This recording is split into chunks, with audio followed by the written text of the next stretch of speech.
하나님의 말씀은 예레미야 12장 1절로 6절까지 말씀입니다. 예레미야 12장 1절로 6절까지 말씀입니다. 뜻을 생각하시면서 함께 봉독하십시다. 여호와여, 내가 주와 변론할 때에 주께서 의로우시니이다. 그러나 내가 주께 질문하옵나니 악한 자의 길이 형통하며 반역한 자가 다 평안함은 무슨 까닭이니이까? 주께서 그들을 심으심으로 그들이 뿌리가 박히고 장성하여 열매를 맺거늘 그들의 입은 주께 가까우나 그들의 마음은 머니이다. 여호와여, 주께서 나를 아시고 나를 보내시며 내 마음이 주를 향하여 어떠함을 감찰하시오니 양을 잡으려고 끌어냄과 같이 그들을 끌어내시되 죽일 날을 위하여 그들을 구별하옵소서. 언제까지 이 땅이 슬퍼하며 온 지방의 채소가 마르리이까? 짐승과 새들도 멸절하게 되었사오니 이는 이 땅 주민이 약하여 스스로 말하기를 그가 우리의 나중 일을 보지 못하리라 함이다. 내가 보행자와 함께 달려도 피곤하면 어찌 능히 말과 경주하겠느냐? 내가 평안한 땅에서는 무사하려니와 요단강 물이 넘칠 때에는 어찌하겠느냐? 내 형제와 아버지의 집이라도 너를 속이며 내 뒤에서 크게 외치나니 그들을 내게 좋은 말을 할지라도 너는 믿지 말지니라. 아멘.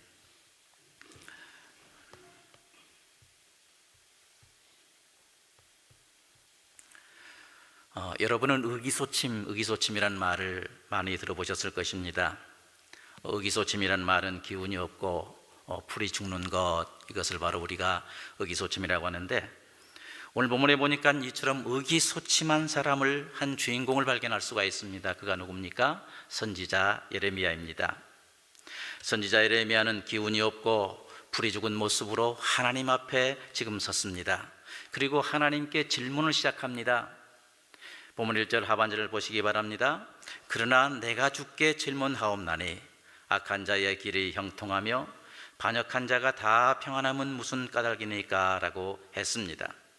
선지자 예레미야에게는 이해되지 않는 한 가지가 있었습니다. 그래서 하나님께 이것을 질문합니다. 왜 악한 자들이 형통합니까? 왜 반역한 자가 다 평안합니까? 이것이 도대체 무슨 까닭입니까? 라고 이렇게 질문을 한 것입니다. 여기서 악한 자는 도덕적으로 사악하고 범죄한 사람을 가리킵니다. 그리고 형통하다, 이 말은요, 돌진하다, 성공하다, 그런 의미를 가지고 있습니다. 그렇다면 영적으로뿐만 아니고 도덕적으로 사악한 사람들이 왜 성공합니까? 이것이 바로 선지자 예레미야의 질문입니다. 그리고 반역한 자는 신의가 없는 자, 또 간사한 자, 민족을 현혹시키는 배신자라는 그런 의미입니다. 특별히 하나님의 언약에 대해서 불충한 사람을 가리켜서 반역한 자다라고 이렇게 표현할 수가 있습니다. 그리고 평안하다, 이 말은 번영하다, 또 행복하다, 그런 의미인데, 그렇다면 하나님의 언약에 대해서 불충한 자들이, 다시 말해서 민족에 대해서도 반역하는 그런 사람들이 왜 번영합니까? 왜 그들이 돌진하고 왜 그들의 계획은 다 이루어집니까? 라는 선지자 예레미야가 하나님께 지금 질문하고 있습니다. 우리 하나님께서 공의롭다는 사실은 모두가 다 알고 있는 진리입니다. 시편 1편 6절에 보면 대저 의인의 길은 여호와께서 인정하시나 악인의 길은 망하리로다 라고 하셨습니다. 또 시편 129편 4절에서 여호와께서는 의로우사 악인의 줄을 끊으셨도다 라고 말씀하셨습니다. 이처럼 하나님은 근본적으로 의로우신 분이기 때문에 의로우신 하나님과 악한 사람들이 공존한다, 이것은 도저히 논리상 이해가 안 되는 그런 상황입니다. 있을 수 없는 그런 일입니다. 그럼에도 불구하고 이와 같이 정반대의 현상이 지금 선지자 예레미야 앞에 펼쳐지고 있습니다. 의로우신 하나님 앞에 불의한 반역한 자들, 악을 행하는 자들이 함께 공존하고 있습니다. 선지자 예레미야는 도무지 이러한 모순이 이해가 되지를 않았습니다. 그래서 본문 2절에서 말합니다. 이제 그래서 이해가 안 돼서 선지자 예레미야는 하나님께 질문을 했습니다. 그뿐 아니고 선지자 예레미야에게는 또 이해가 되지 않는 문제가 있었습니다. 앞에서 말씀드린 대로 악하고 반역한 자들을 하나님께서 친히 하나님의 백성으로 삼으셨다라는 이러한 사실이 선지자 예레미야는 도무지 이해가 되지를 않았습니다. 본문은 2절에서 그랬습니다. 주께서 그들을 심으심으로 그들이 뿌리가 박히고 장성하여 열매를 맺었거늘 그들의 입은 주께 가까우나 그들의 마음은 머니이다 라고 했습니다. 여기 보면 하나님께서 하신 일에 대해서 말씀하고 있는데, 하나님께서는 유다 백성들을 애굽으로부터 구원하셔서 언약 백성으로 삼으셨습니다. 그리고 하나님을 잘 섬길 수 있도록 하시기 위해서 약속의 땅 가나안 땅으로 그들을 이끌어내시고 심으셨습니다. 그리고 뿌리도 잘 내릴 수 있도록 하나님께서 이 밭을 일궈주시고 또한 땅도 파시고 잘 자랄 수 있도록 거름도 주신 것을 볼 수가 있습니다. 이른 비와 늦은 비들을 그들에게 공급해 주심으로 또한 하나님 앞에 많은 열매를, 많은 부요를 얻을 수 있도록 하나님께서 도와주셨습니다. 이것은 그들이 잘나서가 아닙니다. 하나님의 일방적인 은혜였습니다. 하나님의 절대 주권이었습니다. 그럼에도 불구하고 그들은 하나님에 대해서 주의 깊게 생각하지를 않았습니다. 그 하나님에 대해서 신실한 애정도 품지 않았습니다. 또한 하나님에 대한 경외심도 없었습니다. 겉으로만 진지한 표정을 지으면서 하나님에 대한 입만의 경건, 이 입술만의 경건을 표한 것을 볼 수가 있습니다.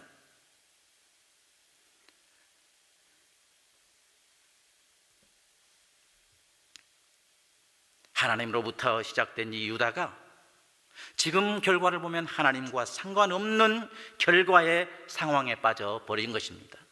전능하신 하나님께서, 의로우신 하나님께서 이스라엘 유다를 일방적으로 구원하셔서 이제 가나안 땅에 심으셨고 그들을 때에 따라서 다 도우셨는데, 그리고 의로운 하나님의 말씀을 지키면서 살도록 언약하셨는데, 그들은 그들의 언약을 저버리고 하나님의 의로움과 상관이 없는, 하나님의 말씀과 상관이 없는 그러한 삶으로 빠져버렸던 것입니다. 선지자 예레미야는 이러한 아이러니를 생각하면서 이러한 면들을 또한 지적하면서 지금 하나님께 질문을 한 것입니다. 이러한 질문은 우리 선지자 하박국에서도 찾아볼 수가 있습니다. 하박국 선지자는 질문합니다. 하박국 1장 13절에서 주께서는 눈이 정결하심으로 악을 참아보지 못하시며 패역을 참아보지 못하시거늘 어찌하여 게으르한 자들을 방관하시며 악인이 자기보다 의로운 사람을 삼키되 잠잠하시니까? 라고 이렇게 질문합니다. 하나님, 악인이 지금 의인을 괴롭히고 있습니다. 삼키고 있습니다.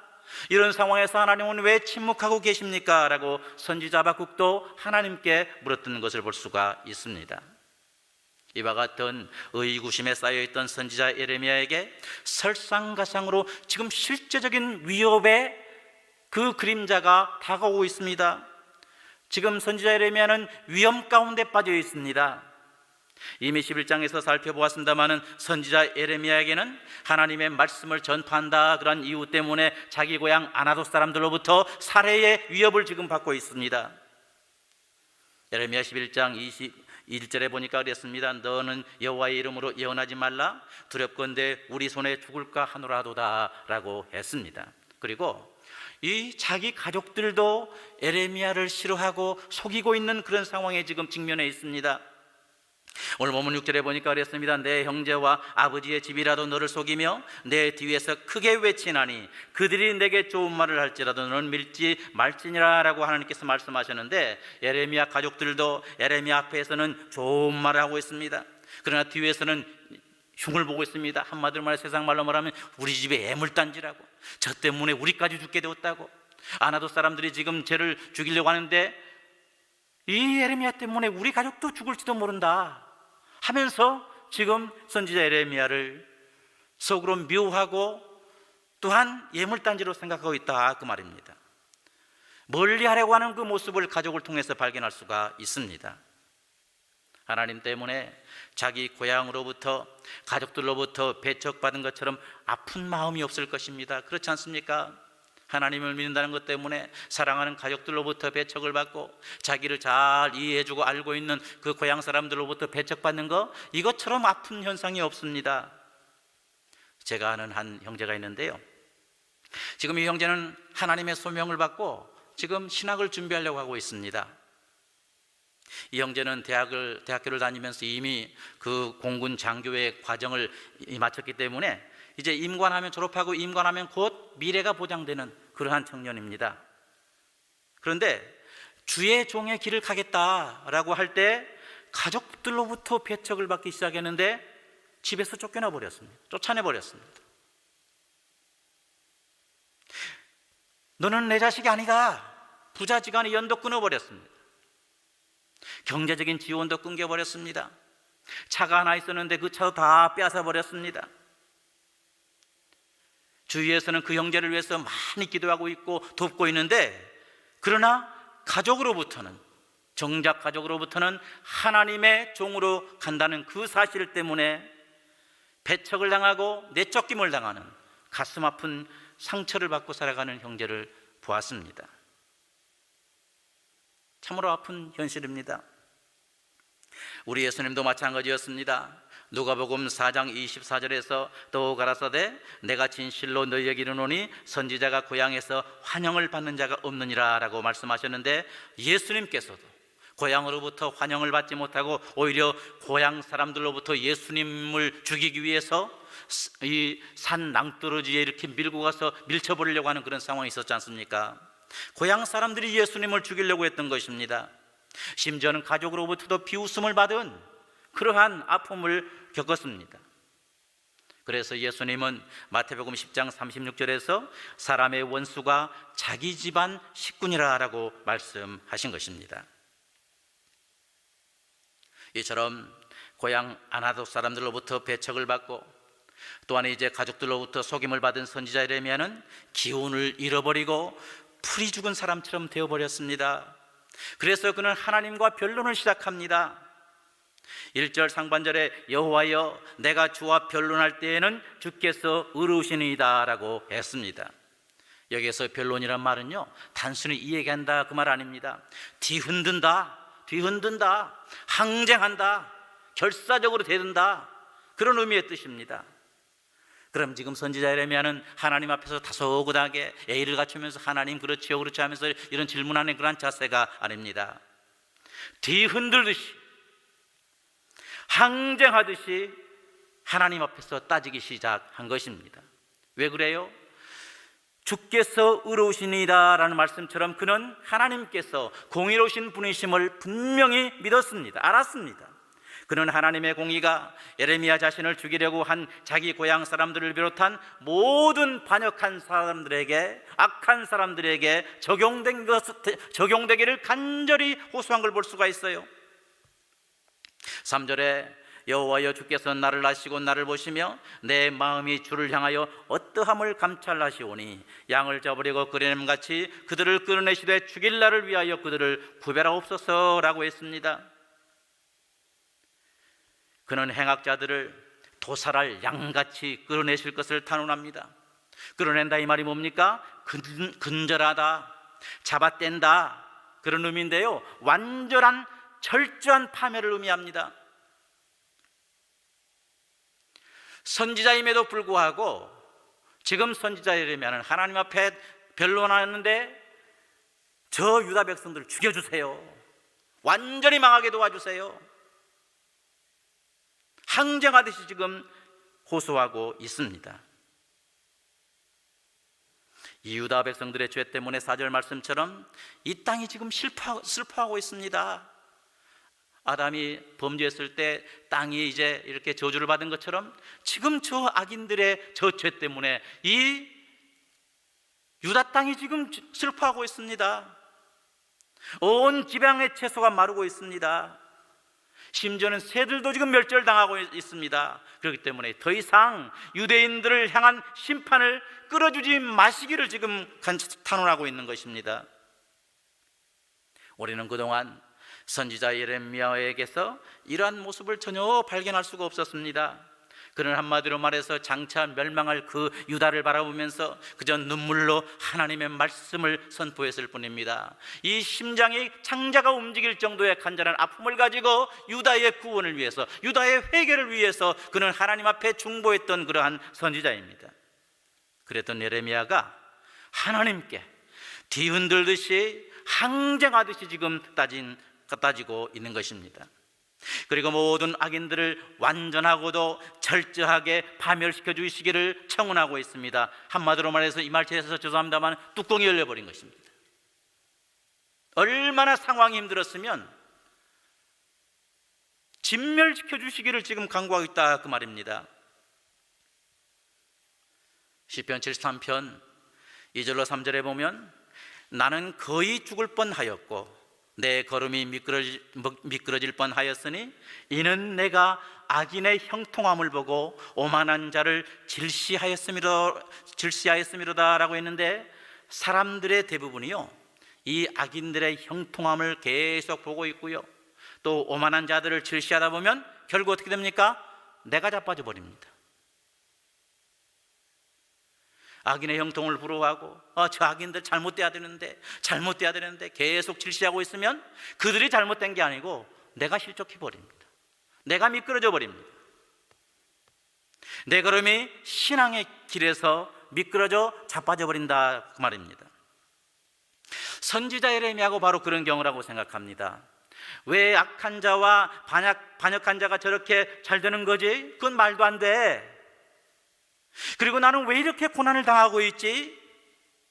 바로 이런 마음을 가질 때 이 예레미야는 백성에 대한 눈물을 잃어버리고 악인들을, 반역한 자들을 멸절시켜달라고 하나님께 항의하며 탄원한 것을 볼 수가 있습니다. 그러면 이처럼 선지자 예레미야가 하나님께 탄원할 때 유다 백성들 진멸하게 도와주세요, 악한 자들 진멸해 주세요 라고 이렇게 탄원할 때 이 질문에 대한 하나님의 대답이 무엇입니까? 그래 내가 곧 악인들을 다 진멸해 버리겠다 이렇게 하셨습니까? 그래 충분히 네 입장을 내가 이해해 공감한다 이렇게 말씀하셨습니까? 하나님께서는 직접적인 답변을 거부하시고 오히려 선지자 예레미야에게 자기 강화의 말씀을 하신 것입니다. 내 신앙을 강화해라. 본문 5절을 보십시오. 같이 한번 읽어볼까요? 5절입니다. 만일 내가 보행자와 함께 달려도 피곤하면 어찌 능히 말과 경주하겠느냐? 내가 평안한 땅에서는 무사하려니와 요단강 물이 넘칠 때에는 어찌하겠느냐? 아멘. 여기에 보행자는 예레미야를 지금 죽이려고 하는 고향 사람들, 그 아나도 사람들을 비롯해서 악인들을 의미합니다. 그리고 말은 뭡니까? 장차 유다를 이제 침입해올 바벨론을 의미합니다. 그리고 요단강 물이 넘칠 때는 큰 환란의 때를 상징합니다. 하나님은 예레미야에게 이렇게 말씀하실 때 현재 이 고향 사람들과 악인들이 주는 이 고난을 정말 견디기 어려운 것으로 생각한다면 장차 바벨론이 쳐들어와서 주는 그 큰 환난과 고통, 이것은 더 클 것인데 그것을 어떻게 견디려고 하느냐 이렇게 말씀하고 계십니다. 걸어갈 때 그것이 힘들다면 이제 경주할 때는 얼마나 더 힘들겠느냐. 분명히 경주하고 이제 다름질할 때가 올 텐데 이 날을 위해서 내 자신의 신앙을 강화시켜라. 하나님께서 말씀하고 계십니다. 그렇다면 하나님의 백성들은 자기 절망에 빠져갈 때 곧바로 자기 신앙을 먼저 강화시켜야 됨을 알 수가 있습니다. 악인의 형통함을 보고 오만한 자를 질시할 때 결국 내가 실족하고 자빠지고 미끄러지고 만다는 사실을 알고 무엇보다도 먼저 자기 신앙의 내면성을 강화시켜 나가야 될 줄을 믿습니다. 악인의 방해를 능히 감싸고도 남을 수 있는 더 넓고 더 깊은 신앙의 내면성을 가져야 된다 그 말입니다. 하나님의 백성들이 기억해야 할 것이 있습니다. 우리의 신앙은 납득에 의해서 유지되는 것이 아닙니다. 오직 하나님께 순종하고 하나님을 믿음으로 말미암아 우리의 신앙이 유지된다는 사실 여러분 믿으시길 바랍니다. 어떤 상황에서도 하나님의 공의로우심을 믿고 하나님의 신실하심을 믿어야 합니다.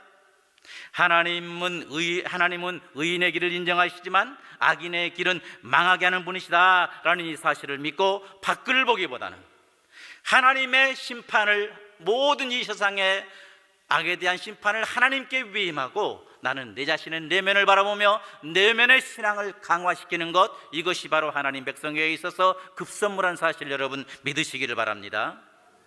내면의 신앙의 강화를 위해서 우리는 끊임없는 신앙의 투쟁을 해야 된다, 그 말입니다. 그럴 때에 내 앞에 찾아오는 작은 어려움 그리고 큰 환난이 있어도 이 가운데서도 능히 승리하게 될 줄을 믿습니다. 우리 하나님은 의로우신 분이십니다. 의롭다 이 말은 다 여러분 아시다시피 공정하다, 올바르다, 합법적이다, 진실하다 이런 의미를 가지고 있는데, 이 의롭다, 의로운 이 말은 구약 성경에서 206번이나 이렇게 사용된 걸 볼 수가 있습니다. 표현되고 있습니다. 그러므로 성도는 하나님의 공의의 섭리, 공의의 보응을 전혀 의심할 필요가 없습니다. 하나님은 의로우시고 공의를 반드시 집행하십니다. 하나님께서는 악인들을 마냥 버려두시는 것처럼 보이지만 마침내 하나님의 공의의 보응은 시작될 것입니다. 하나님의 공의의 보응과 섭리는 결코 죽지 않습니다. 기억하시길 바랍니다.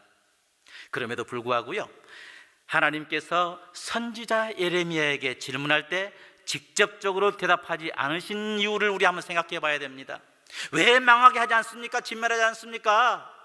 이렇게 물을 때 하나님께서 대답지 않으시고 오히려 선지자 예레미야의 신앙의 내면성을 오히려 초점을 둔 것처럼 직접 대답하지 않으신, 유다를 진멸해야 됩니다 라고 질문할 때 직접 대답하지 않으셨는데 하나님께서 이처럼 직접 대답하지 않으신 그 이유를 우리는 기억해야 됩니다. 무슨 의미일까요?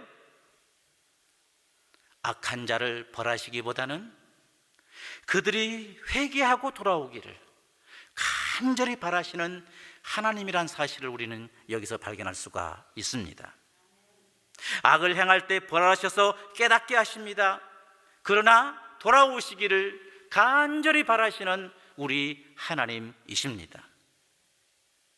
이 하나님을 기억하고 이 하나님을 모두 믿는 우리가 되시기를 간절히 소원합니다. 지금 우리는 코비드-19으로 인해서 그동안 우리의 신앙의 내면성이 좁아질 대로 좁아졌다고 저는 생각을 합니다. 이로 인해서 조그만 조그만 것에도 쉽게 짜증을 내고요, 조그만 어려움이 있어도 그냥 쉽게 좌절해버리고요, 또 무슨 일이 일어나면 너무 조급해하고 안절부절한 우리 자신의 모습을 발견할 수가 있습니다. 이런 상황에서 나보다 좀 잘 나간다고 생각하는 사람을 보면 어떻게 해요? 하루에도 수없이 선지자 예레미야가 하나님께 했던 그런 질문을 하게 됩니다. 하나님, 저 사람은 왜 그렇습니까? 내가 보기에는 별것도 아닌데 왜 저 사람은 이렇게 형통합니까? 도대체 나는 뭡니까? 이런 질문을 하루에도 수십 번 하나님께 하게 된다, 그 말입니다. 이런 상황에서 먼저 자기 내면을 신앙으로 강화시켜 나가는 우리 모두가 되시기를 바랍니다. 공의로우신 하나님을 믿고 그 어떤 상황에서도 하나님을 신뢰하며 살아가는 우리 모두가 되시기를 바랍니다. 지금은 이해되지 않아도 공의로우신 하나님, 정말 정의로우신 하나님께서 반드시 그 공의대로 이 모든 세상을 이끌어 나가신다, 이 사실을 믿고 어려움 가운데, 이해되지 않는 가운데서도 오히려 하나님을 신뢰하고 나아가는 우리 모두가 되시기를 바랍니다. 지난 주일부터 우리 교회 현장 예배가 재개되었는데, 이 기회를 활용해서 먼저 내 신앙의 내면성을 강화시켜 나가는 우리 모두가 되시기를 바랍니다. 예배에도 더 열심히 참여하고요, 말씀도 더 가까이 하고요, 기도도 더 열심히 하고 전도도 더 열심히 하는 이러한 계기로 삼는 우리 모두가 되시기를 바랍니다. 그리고 사명을 주신 하나님은 능력도 동일하게 주신다라는 이 사실을 굳게 믿고 내게 주신 사명 더 열심히 감당하는 우리 모두가 되시기를 바랍니다. 그래서 하나님을 기쁘시게 하고 모든 환경 속에서도 넉넉히 승리해서 하나님께 영광 돌리는 우리 모두 될 수 있기를 주님의 이름으로 간절히 축원합니다.